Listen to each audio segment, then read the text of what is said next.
10 seconds remaining. 5 seconds remaining. Radiant team ban. Navi's turn to ban.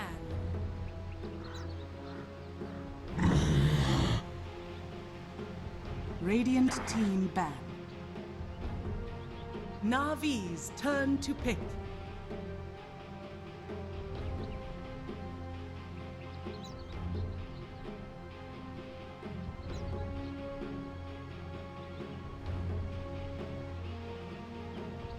Ten seconds remaining.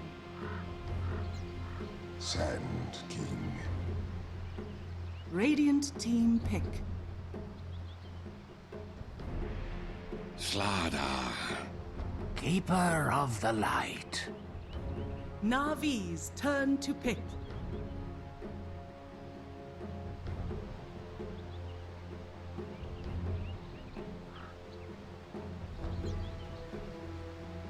Ladies and gentlemen, hello and welcome back again. We're here for the BTS production. It's Navi facing off against Team Empire, game number 3. I'm Lyrical, going to be joined as well by Tsunami, and I believe that your voice should be sounding sparkly, clean, and wonderful. How are you doing?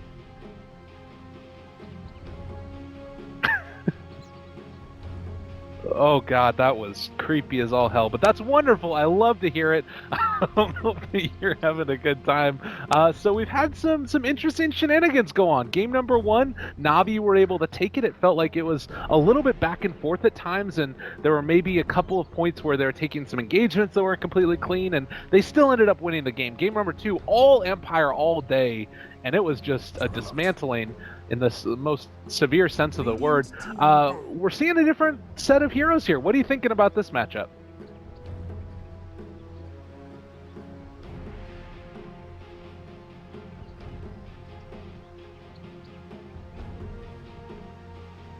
Ten seconds remaining. 5 seconds remaining. Navi's turn to ban.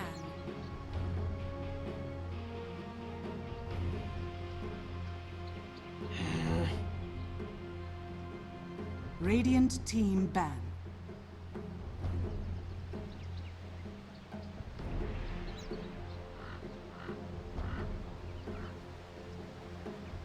It's great. I mean, it's one of the only remaining unique attack modifiers left on a hero, with, like, you know, orbs and everything else being changed around. But it is still incredibly strong. And it was Navi, if I'm not mistaken, which was the first team that really brought it back around and into prominence for that offlane position. And I remember leading up to TI, this was the way that they were winning all of their matches. It was this combination that you saw later as well, out of Secret, and you saw out like when they were going through their qualifying stage leading up to TA when they still looked really strong, and then you saw also other teams adapt it, which was stick, you know, a Sand King alone in one lane or another strong offlaner, and then switch everybody else and go like aggro, so you'd have a winning one-on-one matchup, and then you'd have to outplay your opponents in the other, and it was just incredibly strong. And it feels like Navi are now trying to go back to their roots a little bit after that rough game number 2.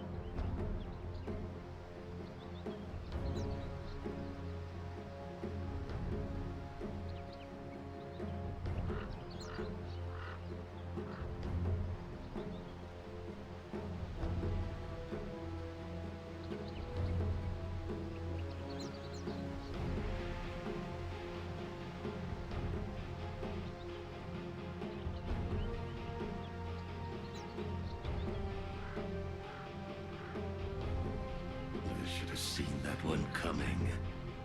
Navi's turn to ban. Radiant team pick.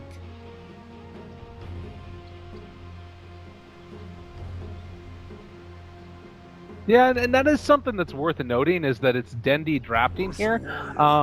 Traditionally, it was Seneko who was doing it as the captain, but I guess that they're just deciding to switch things up a little bit, or maybe it doesn't matter because they all talk about the picks together anyways.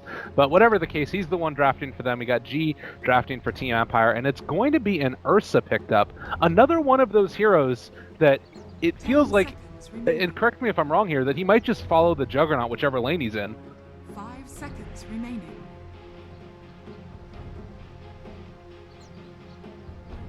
Reserve time.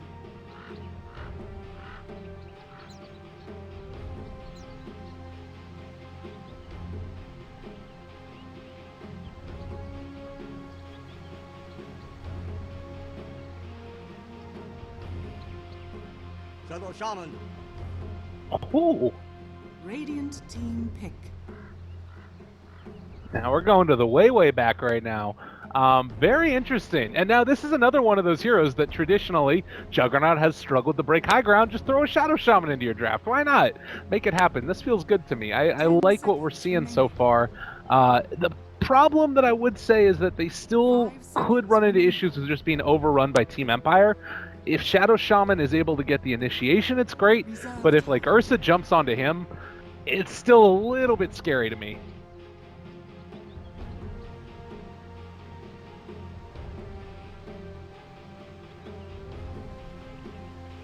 Enchantress.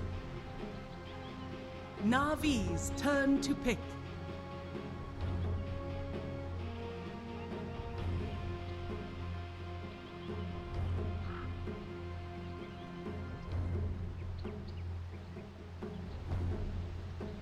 Ten seconds remaining.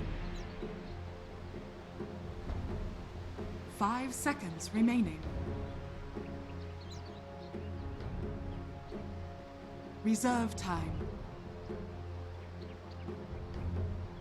Yeah, and that's definitely the problem. You think about it as like, how is that going to end up working? Are they going to be able to get even a creep wave up to there the first time around? And I think that's why Coddle has been somewhat highly raised in the CIS scene, because it's just fight for CIS Dota, and they don't really, and I mean, maybe that's an overgeneralization at this point, but it is at least something that we've seen happen in these games, and less emphasis on tower pushing. So Coddle naturally just rises up in that type of Dota. Now Shadow Shaman, maybe the reserve answer. We'll talk about that more later. For now, it's the Bat Rider and the Enchantress also getting picked. Do you think we're going to see another Dendi Bat Rider?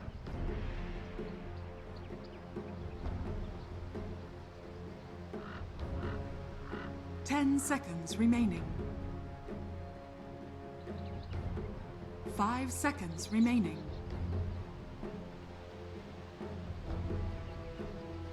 Reserve time.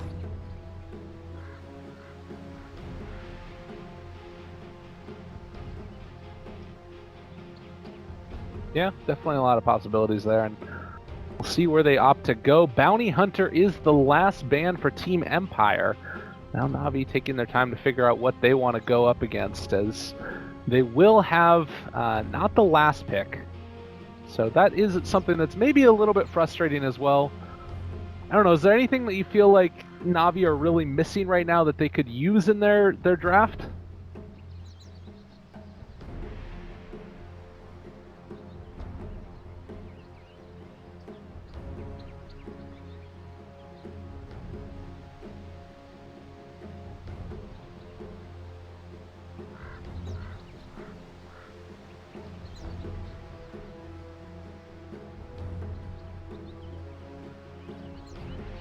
Ten seconds remaining. 5 seconds remaining.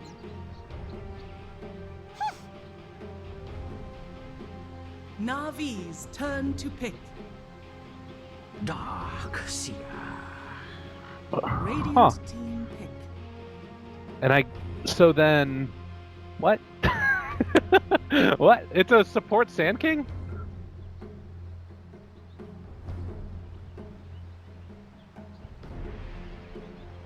10 seconds remaining. Oh no. 5 seconds remaining.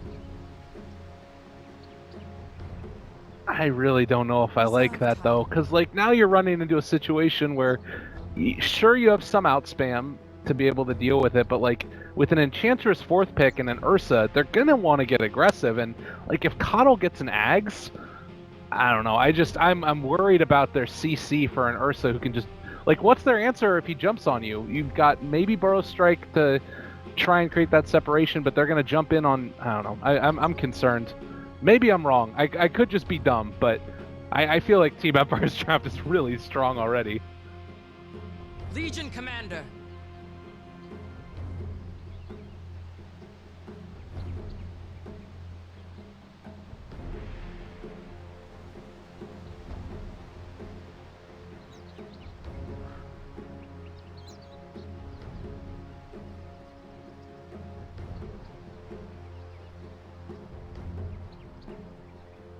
I really like this last pick though, also from Empire, because now kiting is going to be less of an opportunity because you've got duel, and probably going to be able to do pretty well in lane since you can just purge off the stacks of sticky napalm. I don't know. Yeah. 10 seconds remaining. 5 seconds remaining.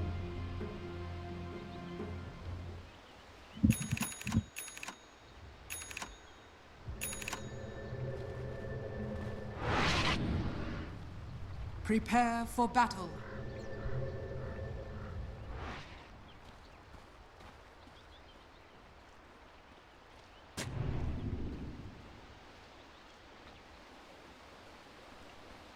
Well, it looks like they are going to be running the, well, at least somewhat support Sand King. He did pick up boots first, so might get aggressive in one of these lanes, but at least for now it's going to be the Dark Seer down their bottom. And it looks like Ditya Ra is going to be up top here on the Juggernaut. So I'm still not sure if I love Navi's draft. I feel like in the same way that you have a greedy Tricor here coming out from Empire, I feel like Navi with a support Sand King are maybe playing it a little bit too greedy themselves.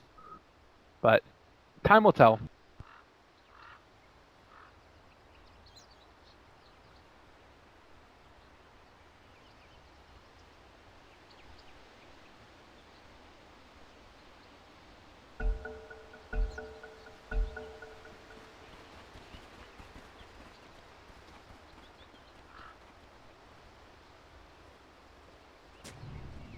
Thirty seconds to battle. Okay. Well, we'll have to see how it all works out. I'm pretty sure that this is a lot, again, going to come down to how well Mapushka plays this Enchantress and what she's able to get out of each of these lanes, as it looks like they're just going to be setting up to trade off runes. I don't imagine that Ditya moves in here to try and snag this one. Although, well, as I say that, yeah, get the hell out of here. We don't want you here. The battle begins. This thing you're doing it nicely.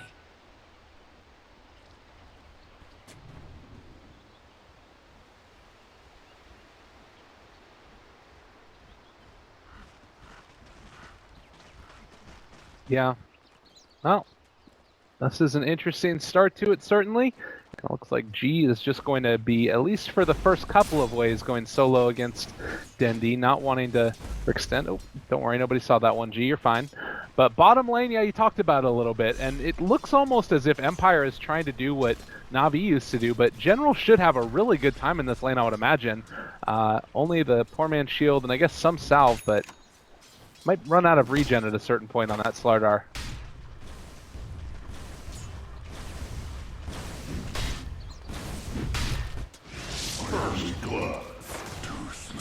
Last of my... I saw that bar just drop really quickly. I shot up there. It's like, wow, all right, yeah, you're just gonna go down and get killed off. Shackles into spin is pretty good. Oh, Na'Vi, they found another, and just like that, 2 kills. Empire faltering early.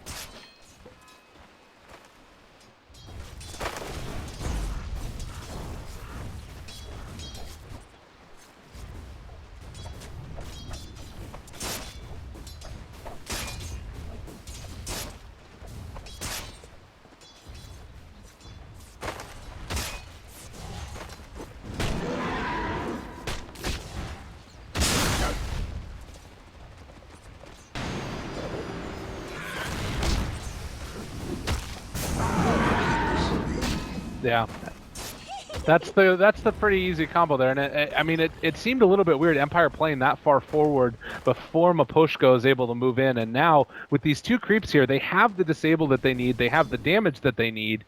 This is much more how I think Empire wanted to play this top lane, and those first couple of kills, it might be a little bit difficult for them to replicate that again.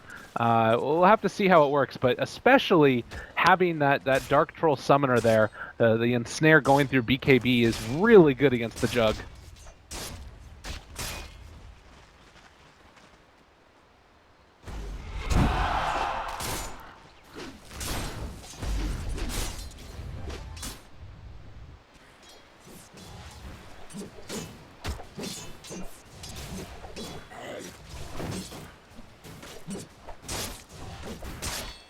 Yeah.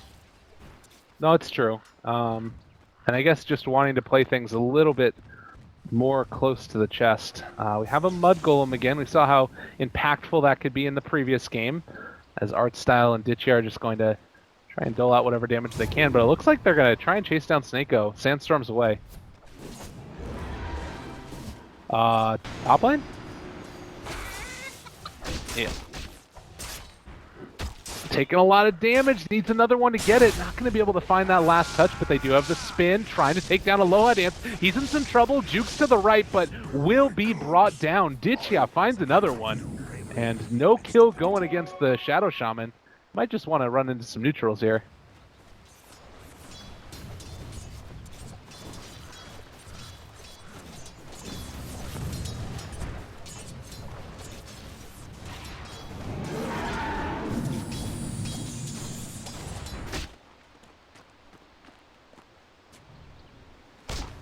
Yeah, and I mean, I'm not even really looking at the other ones. Maybe I should, because Dendy's taking a bit of a beating as well.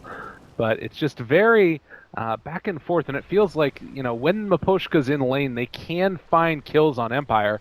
But whenever that's not the case, they got to be so careful. But in the meantime, looks like General should continue to dominate the CS boards. 31-2 versus the 18-0. General is just having the time of his life.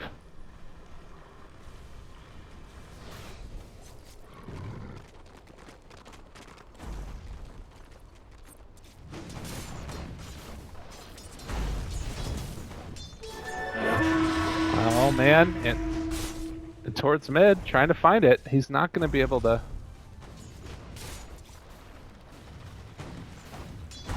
Well, but it also is showing how strong this matchup is for G. Like 26-6 versus the 14-1, and he can just continually bully Dindy around because he can take off the stacks there. And now maybe in a little bit of trouble though. He needs to get the press the attack off.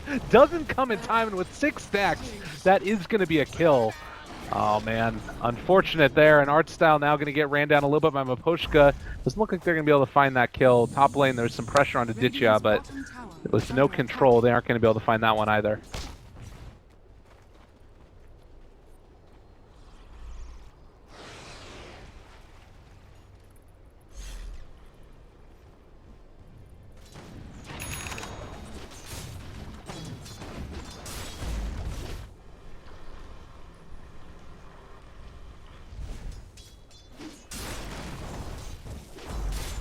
Yeah, one rotation and they'd be able to find it. And he's playing it a bit safer now, as we see a wrap around onto mid. Seneko gets the burrow strike. They need to find it, vacuum back, and that's a kill. Darkseer picks it up. So Na'Vi just kind of pulling them all around the map, and they have really been making a great use of this laning stage.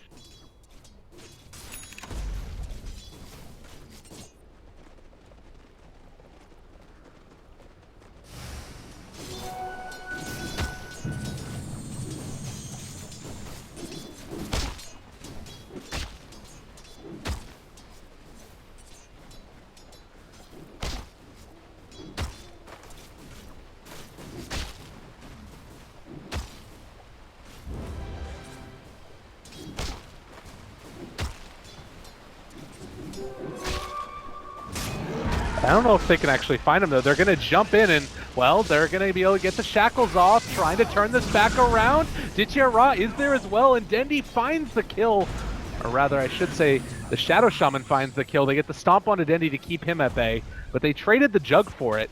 And Seneko has showed up as well. King Arm maybe a little bit outside his element as well. He's going to be pushed back by the Flame Break, and they do end up finding the Coddle. So a 2-for-1 exchange, very awkward. But you talk about it, like the kills are going Navi's way. You start to look at the CS, it's still into the favor of Empire. It's kind of relatively even, despite the fact that the kill score is so much into the favor of Navi.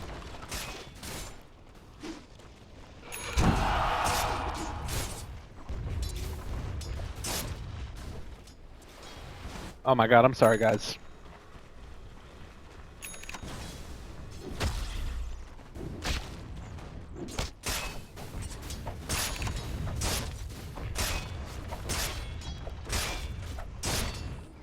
Alright, well, we'll see how well they're able to come back off the back of it. I mean, it certainly helps for the Ursa to, you know, get that Radiant's amount top of tower is under attack. that amount of bounty off of the Darkseer, who's basically just been free farming down in the bottom lane. And it looks like towards mid they might try and go. No. Bottom lane is where the action is. Coddle shackled. General's going to try and chase him down. They've got the Ion Shell, and that should be enough to find the kill. Nicely played. Battle is a spring rain. It fills challenges. Radiant's top tower is under attack. Oh.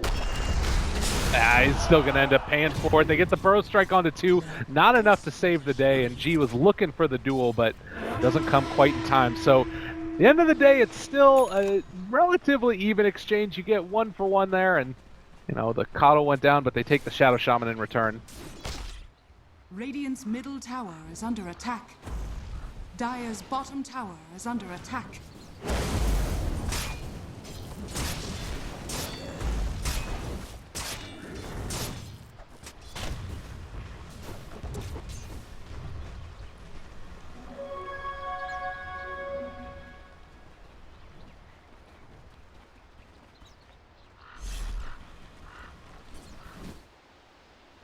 Dire's middle tower Any is kills on under him are attack. definitely worth it if they can find him. But it looks like for now, Empire more content to try and build towards those first couple of items. And, you know, G gets a decent timing on the Blink Dagger. You start to think about the way that they're able to find the burst damage after the fact. It could definitely start looking good for them, but it's not the same type of Legion that we saw in game number 1. It was getting a lot of duel, and yep, there's a couple of stacks trying to find a kill onto Dendi, and well, they don't want to overextend for that one. Looks like they're just going to take the Wildwing Ripper in exchange.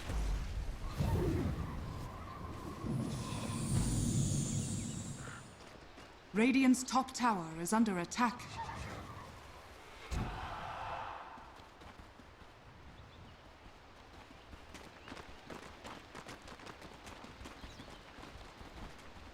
Oh, Ditcha spots out G. They do have a jump forward if they want, but Invis for G is going to keep him alive. They could think about going back in on this if they want now.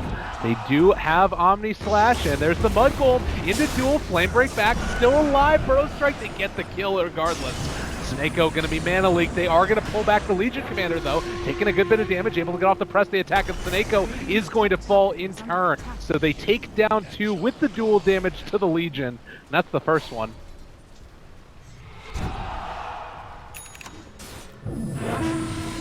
Radiant structures are fortified. A soldier's fortune. Radiant's top tower has fallen.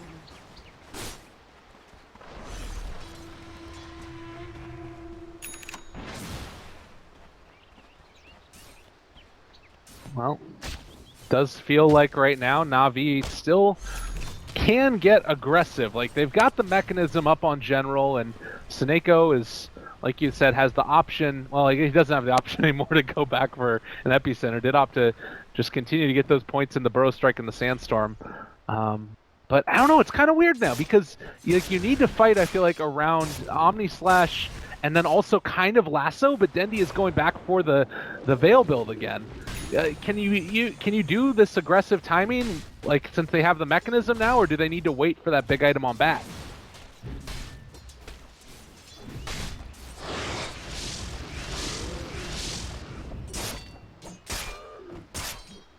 Okay.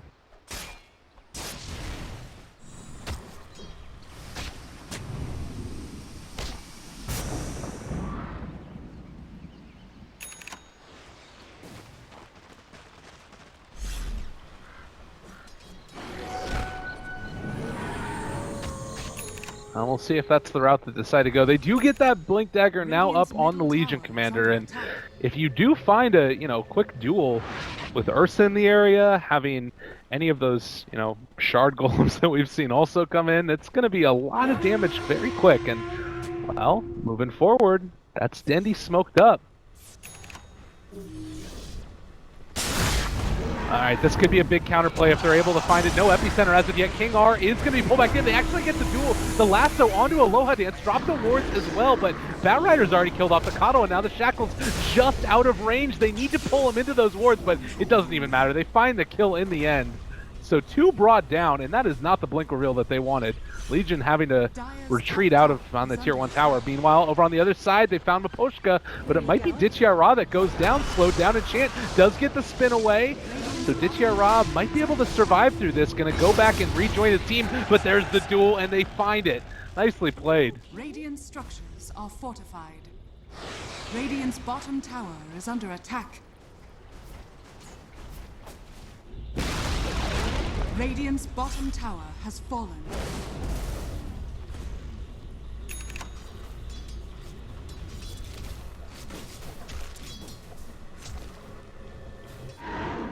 Oh yeah, good stuff indeed. And Navi's still pretty far ahead as far as the individual net worths, but it's not so much so that it's completely changing the dynamic of these team fights.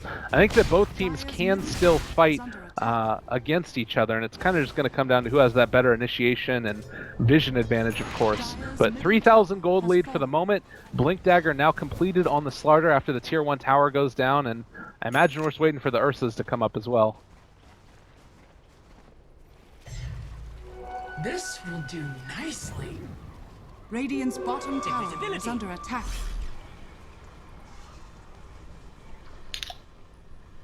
Ooh. In towards mid. They're looking for it. The jump forward. They find Ditya again. He's in some trouble and they bring him down. Again, they kill off that Jug. And you talked about how important he was for their damage output this game. If he's getting killed off, it's a huge problem.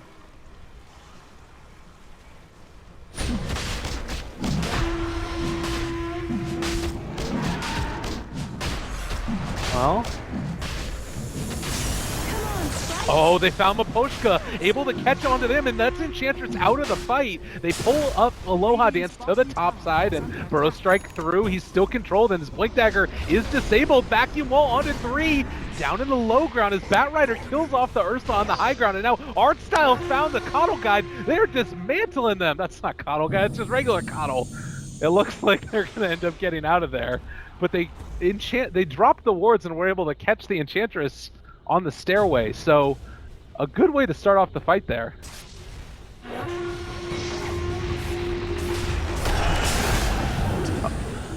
Burrow Strike turning around, doesn't have the mana right now for the epicenter, but with the spin from Ditya, they do also have an Omni Slash, and that should be a kill. Man, Navi have been playing this exceptionally well. Dictate your demise.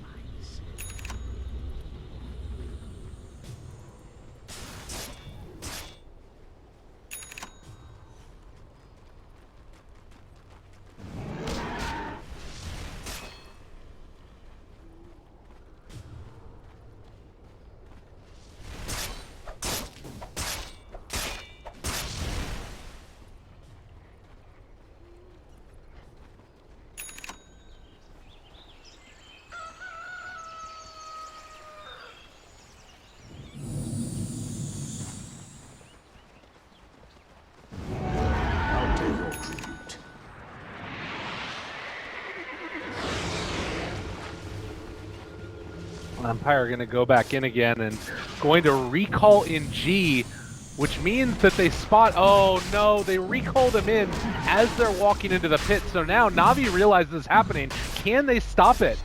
Oh god, this is really bad. They might be in trouble. General's walking forward. No blink for him, but they crush onto 2. They were able to pick up the Aegis on Aloha Dance, but able to control him as well. That is the wards drop down into the pit. A lot of damage being dealt. Aloha Dance might just go down. He isn't going to be able to kill. Senekio is going to die finally to the crush from the Slardar. So with 2 already down, they might end up losing more. Well, inside the pit, they've been able to lasso Aloha Dance up to the high ground again. He's never been able to hit anybody for the past couple of minutes, and Dendi is going to kill him a second time while he's stuck on a cliff. Get that man a Force Staff. Oh, God. I mean, somebody help sub.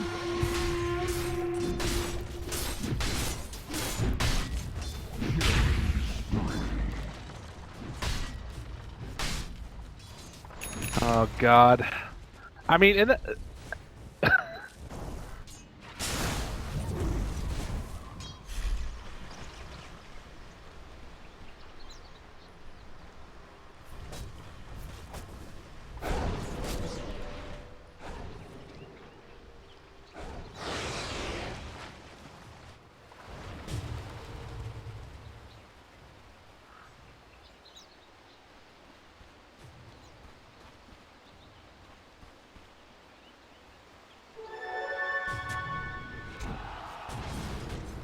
man, what a weird instance there too, because like, you take a look at the way that that fight went, and it feels like Empire always lacking one thing, and you can see that Coddle is going for. I'm assuming that this is going to be a force. They might go back for Ags on him, but I really think that they need these other heroes, support heroes, to help out this Ursa, because he has been just bullied around the map by the Batrider consistently. He has his Blink Dagger now, so he can get the jump onto somebody, but if Dendy's counter-initiating, it is just a huge problem.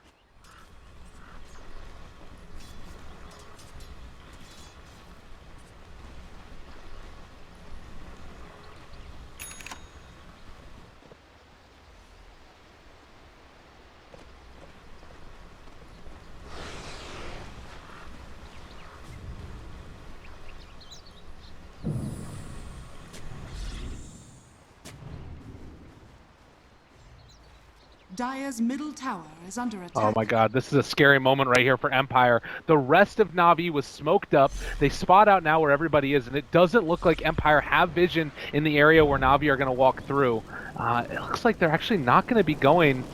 They're waiting for them to come back in, I guess? They don't see this. Yeah, they... Very weird. And Empire have to be scratching their heads at this point, but...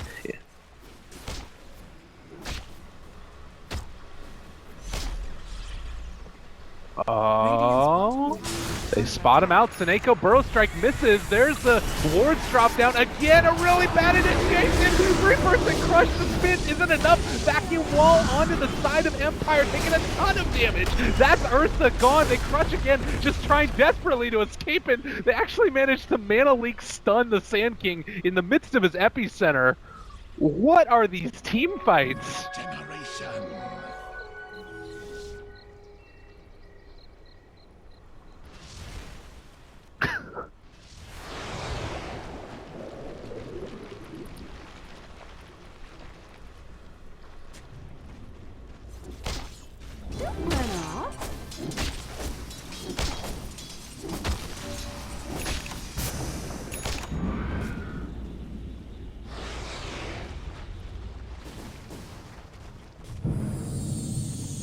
Yeah, it is feeling just further and further away. Like the team who's going to make the least mistakes in this one is going to win. It's feeling like both sides are a little bit flustered. I'm not exactly sure how to chalk that up to, but it's come to the tune of, you know, relatively an even exchange so far.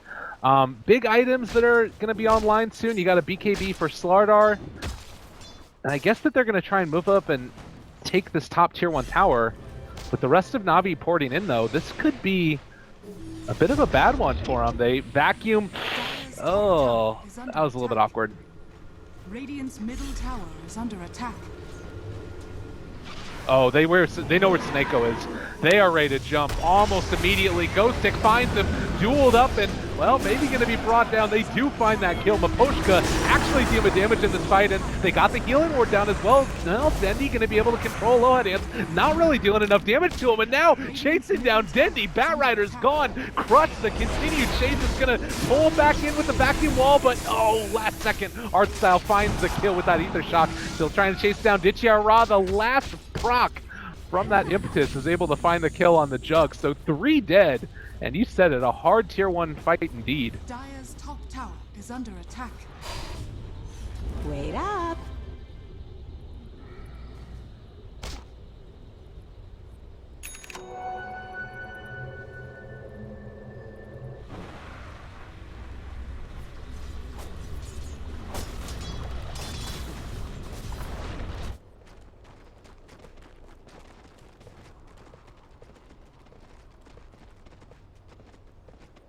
And I mean, they got the tier 1 tower as well. There hasn't been a lot of sieging going on in this game. It's been much more the fight style, sitting at almost 40 kills at this point in time in the game. And oh man, G wants this in a bad way. There's the jump forward. Snakeo, get over here. We got a party. They get the kill and some more duel damage. 86 now for G in the pocket.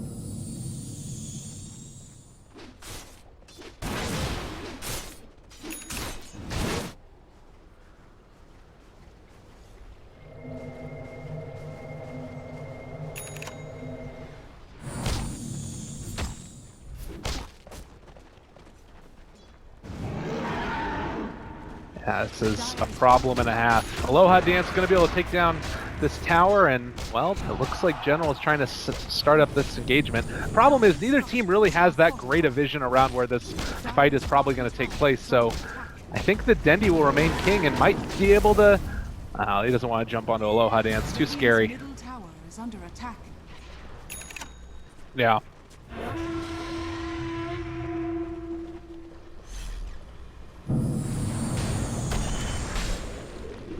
Dire's bottom tower is under attack.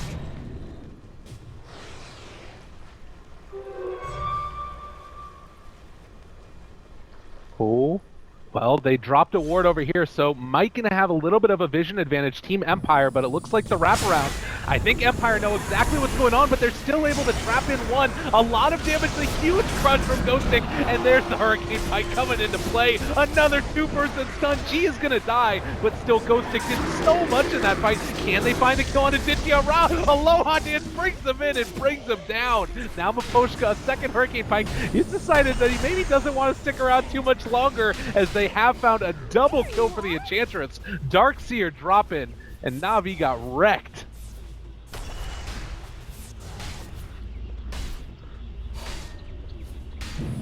Yeah. Don't run off. Yeah. Ghostic did so much work that fight, and it was all set up again. Like, the Empire vision, they dropped two separate sets of wards here to make sure that they had vision and saw where Na'Vi were coming, and so they just brought Ghostic to the back and waited for the great counter initiation play. Like, great team fight awareness and movement from Empire.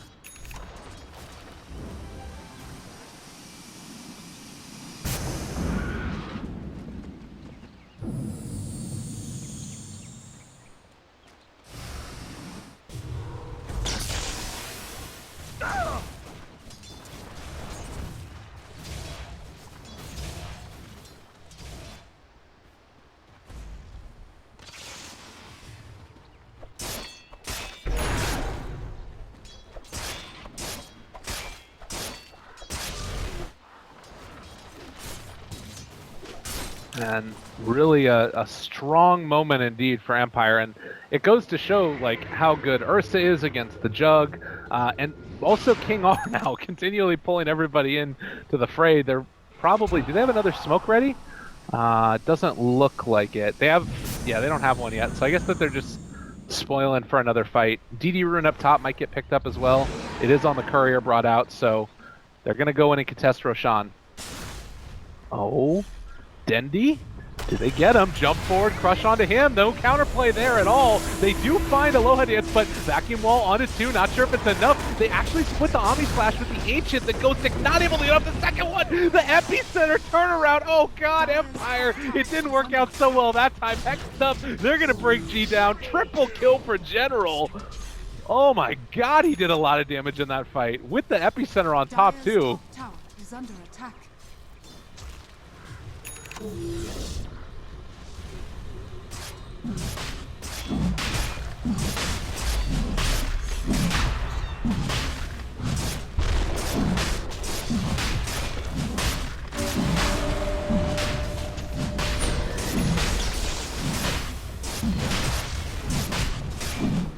Dire's top tower is under attack.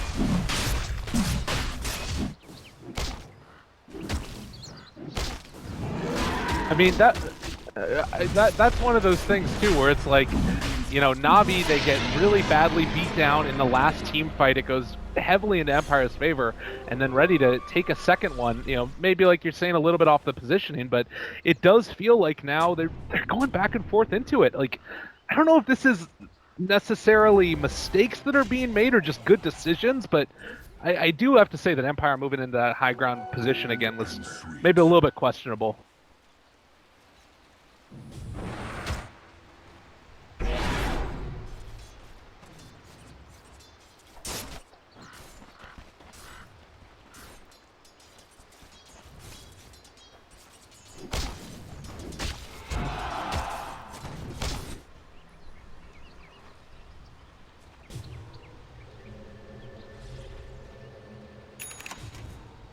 Radiant's bottom tower is under attack. Dire's structures are fortified.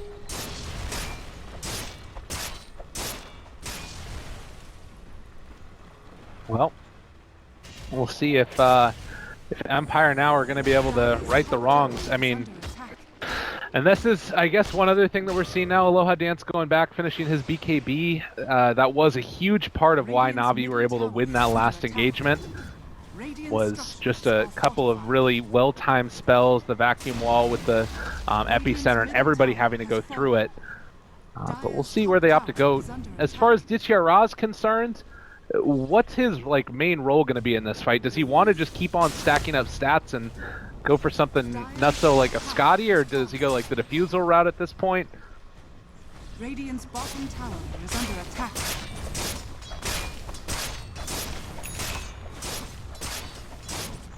Right.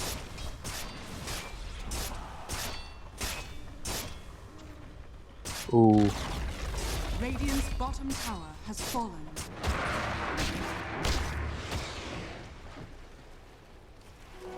Finders, keepers.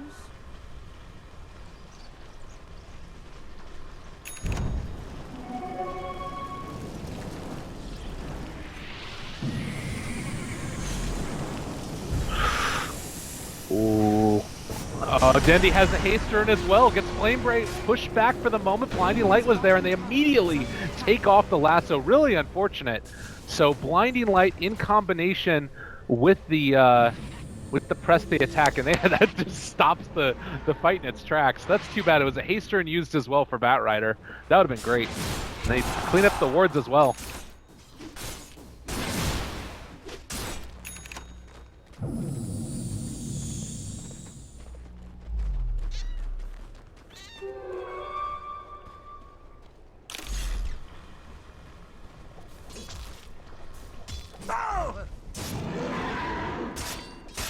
Ooh. Top lane in the jungle, they found one, and oh man, gone again. Dendi having a rough one so far this game. He's the lowest net worth on his team. When was the last time that happened for Na'Vi? Wow. I'll take your tribute.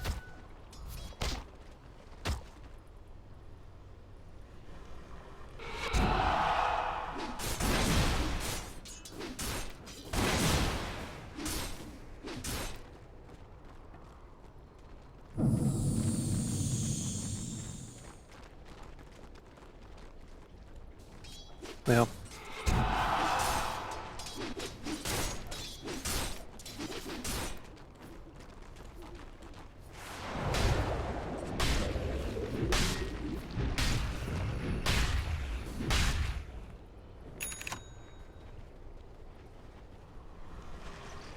Yeah. Oh, and it's tough too because now you sort of wonder, he still is going to fulfill his role of being that Batrider initiator. The problem is that those initiations, like we saw down bottom and, like we've seen at various other points, haven't really been on point. Everybody has a bad game, but this is certainly one of the worst ones that I've seen so far out of Dendi. A little unfortunate for him, but we'll see how they respond. They're pushing the tier 2 tower in the mid lane, and it feels like Ditya is ready to make use of this Aegis, but Empire don't want to take them up on it. Radiant's middle tower has fallen.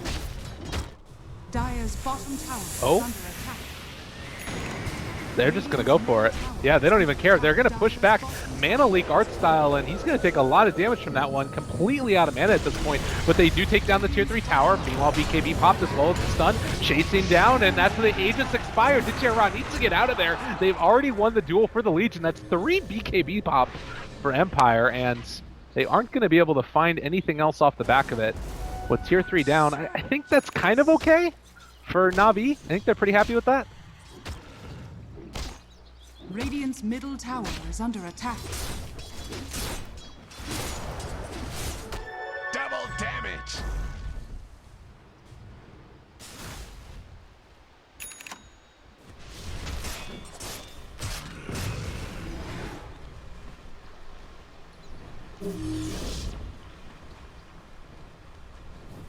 Well, in a position where they still can win off the back of this, and take a look, a very even exchange net worth-wise experience into the favor of Empire.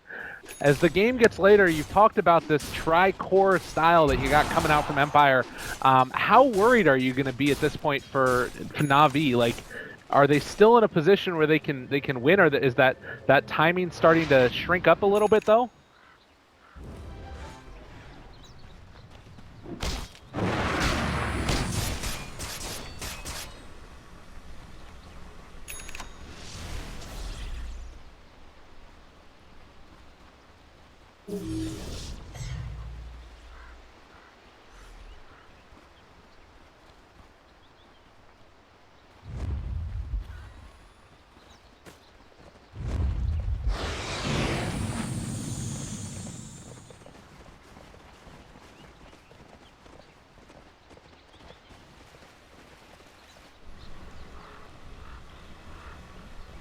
It's like the smoke yin yang. They like, you know, head off in opposite directions, then they end up circling around.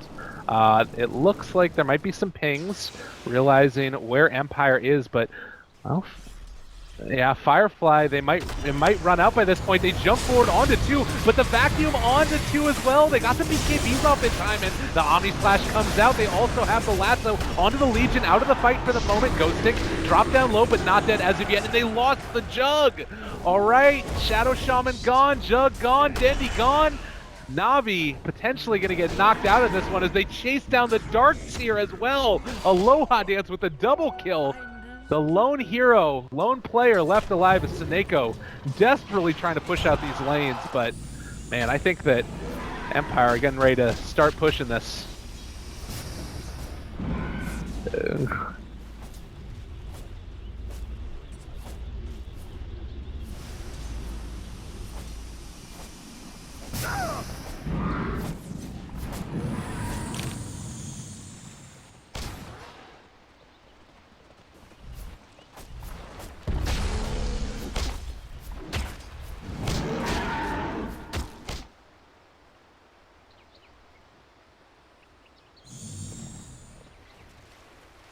Dire's middle tower is under attack.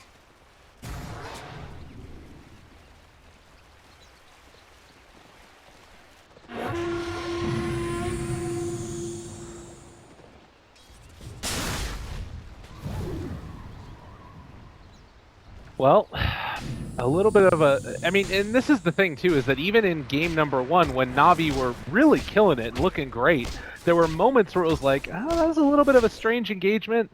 And I do kind of wonder now if maybe this is really going to start snowballing out of control. 5,000 net worth lead and, well, 14,000 experience. All right. I mean,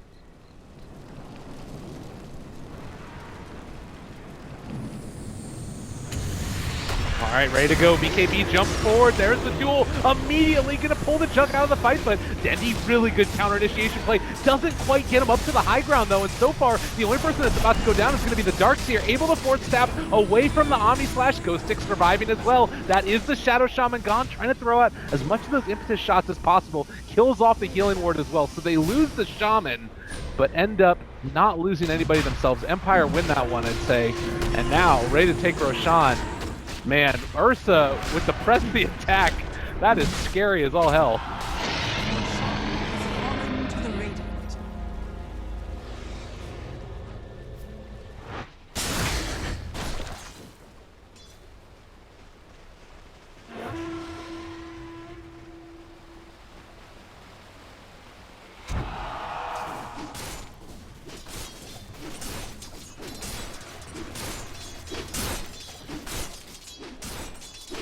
Oh man.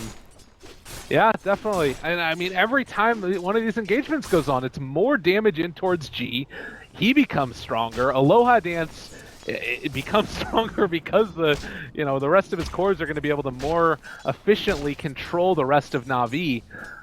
Man, they really need to make some type of a movement out across the map and, find a way to get up and push a high ground. But now with Ags on Keeper of the Light as well, this is looking insane.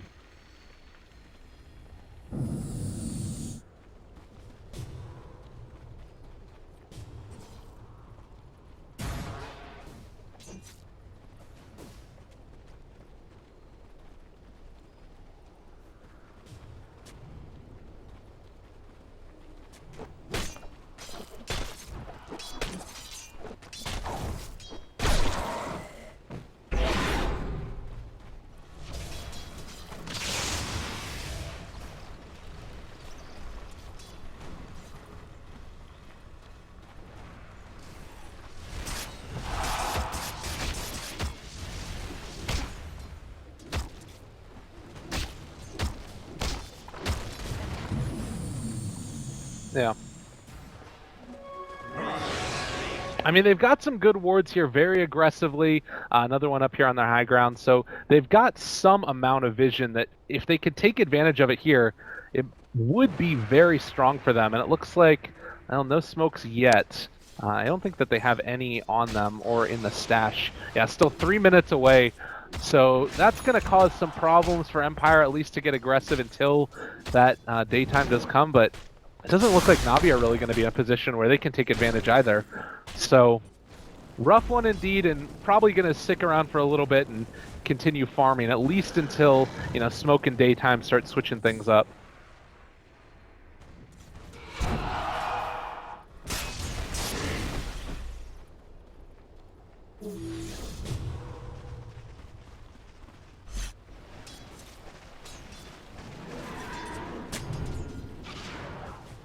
Oh.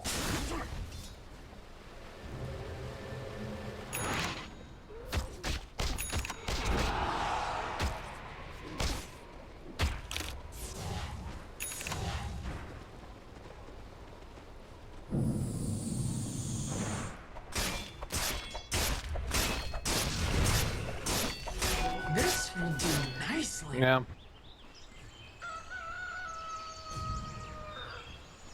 Well, maybe now that he's got his Vanguard completed too, he'll feel more confident putting those into there, but definitely a little bit of a different one. Not what you would completely expect, but it's certainly not a mistake either, at least as far as him intentionally doing this. Like, there's no way that by level 17 you haven't at least thought, like, oh, maybe I should put some more points in Blade Dance. Like, obviously...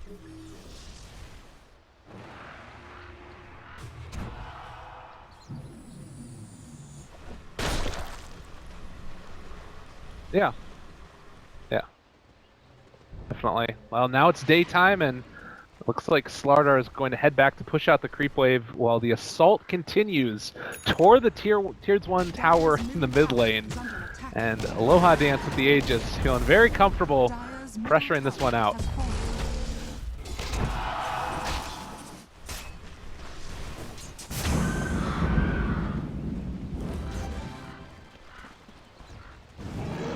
Dire's middle tower is under attack. And not a great way to stop this. They're going to flame break, but well, with that heal coming through, it does feel like it's going to be a tough one to really stop this. I mean, and the other thing is that Slardar can just get recalled in at any point, so I think they might want to start moving towards that route.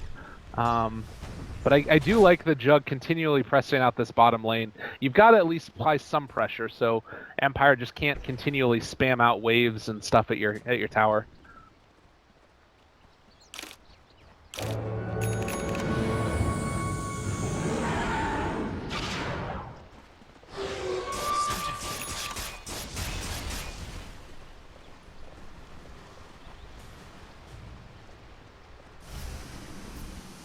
Well, here we go now. Or not. I thought Empire were going to try and move for it, but nope. With Aegis gone, there's still cheese on Aloha Dance, so I mean, they could try and get aggressive here, but there's always the worry of getting bursted, and I don't know if they really do have to be worried about that. Like, if Bat Rider catches, as long as Legion can get into range for press the attack, like, Ursa should be able to at least get the ulti off. Alright.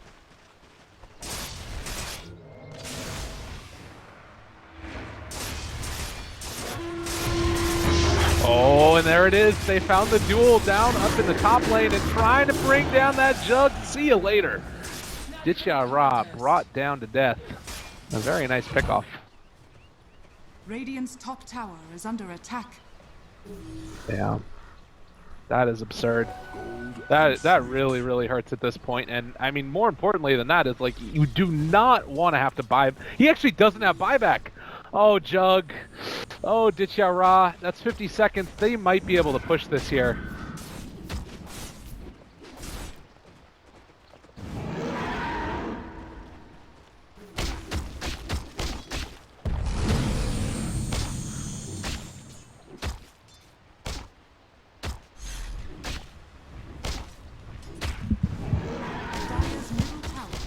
Alright, well, looking for a jump now. Dendi could spot out Aloha Dance. They burrow strike.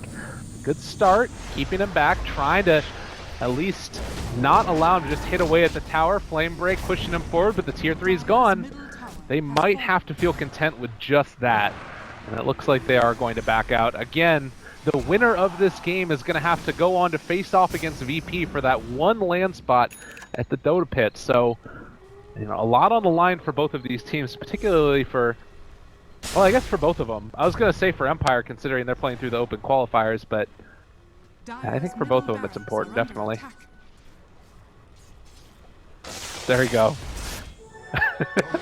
Absolutely.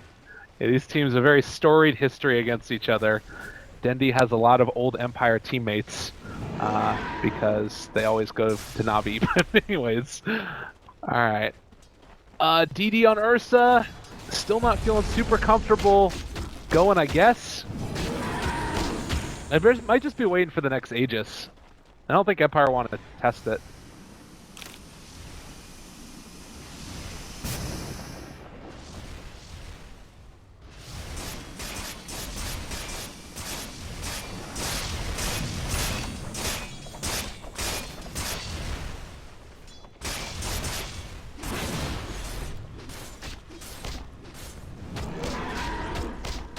Oh, scary moment. Ion Shell on him. They surge up as well, looking for the chase. It looks like Empire realized what's going on, and, well, the Illuminate breaks the blink, and that will dissuade Navi from going any further. Shiva's Guard as well. Guardian Greaves popped. And it looks like with that, Navi are not going to attempt to go any further.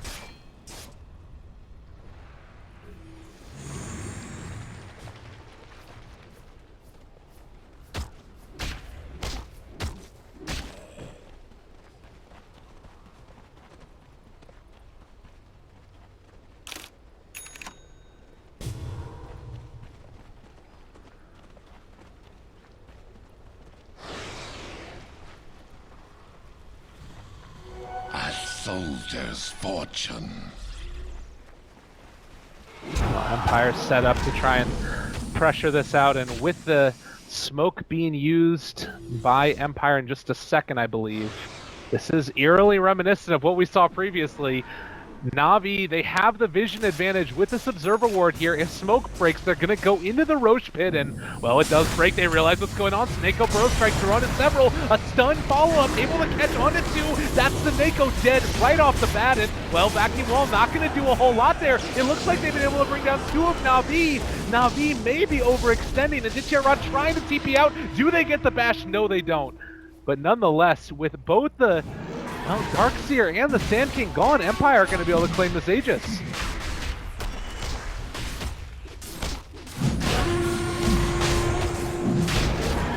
Oh, wait, looking for it? No, no. Well, he might. Nope, he's gone. Oh, that hurts.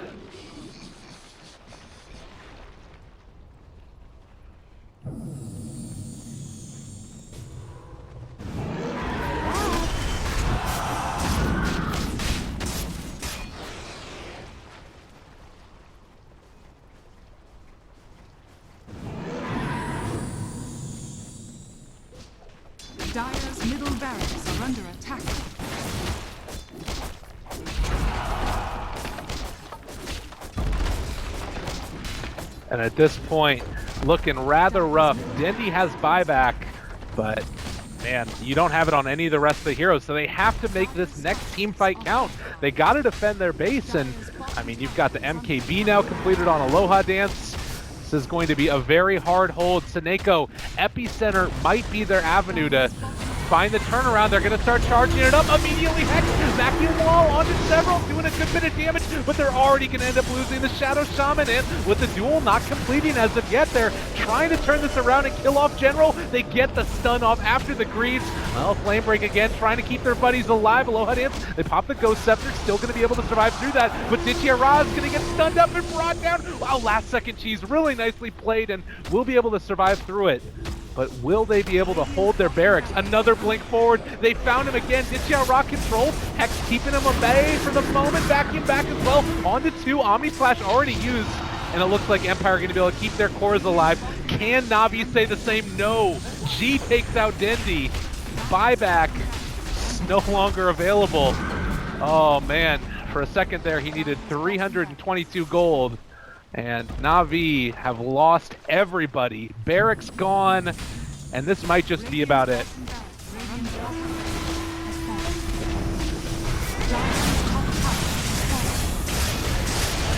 Well, that is still in some trouble. G does die. Is it enough? They buy back on the Legion Commander. Aloha Dance turning onto them. There's also going to be a pushback, but Aloha Dance very tanky, very survivable. BKB popped with the big bad bear. And there we go. Shadow Shaman buying back into the game. Artstyle desperately trying to keep his team in this one, and another Hex comes out. Burrow Strike actually reflected with the Lotus Orb. Ditya Ra turning onto Ghost Stick, not able to find that kill either. A triple kill for Aloha Dance. He just might keep this one going. Is going to be able to maybe bring down Burrow Strike. Last second, staying alive. No. Winner does go as Juggernaut falls, and well, there's another one going down as they've taken down the Legion Commander. Numerous blinding lights have come out, but Ghost Stick's going to get chased down by General, and with that, a godlike streak. Oh, Aloha Dance never going to stop. Navi at this point, it feels like they're just trying to hold on to whatever thing they can, but Aloha Dance is going to turn onto Seneko. There's another kill with the Yule Scepter. Nope, maybe, possibly. He does go down. A double kill after his triple. I think that makes it a rampage, even if it is delayed. Ghost Scepter, I mean, he doesn't want to leave. He doesn't care. Abyssal Blade's back up for him now. Could turn on to General. Needs to wait. Hexed again.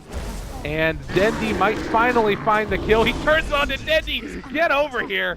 Oh, God, that hurts. That's so frustrating. And, well, we'll finally be brought down. 1,700! 1,800 gold into the Darkseer's coffers. But...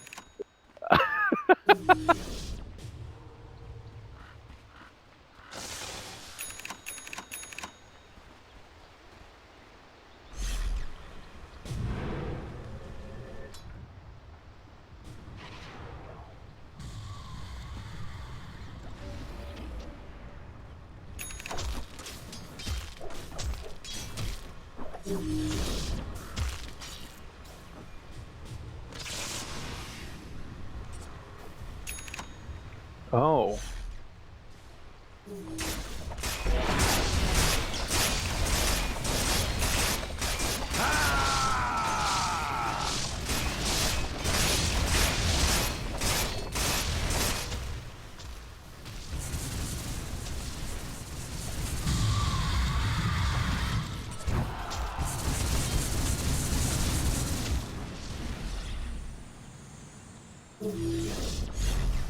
Absolutely. Well, and I mean, your Darkseer is still the highest net worth in the game. BKB pops. All right, they turn onto him, and well, Darkseer is punching away at this Legion Commander. I don't think it's going to be enough damage. They get a really good stun coming out from Ghost Stick. Another blinding light with the Omni Slash going to work. They might be able to bring down one here, and well, another huge crush, though, comes in from Ghost Stick, and that might just be about it. Epicenter not doing nearly enough damage, and GG finally is going to be called as Empire take the game 2-1 versus Navi. 81 kills in 52 minutes. Thank you very much.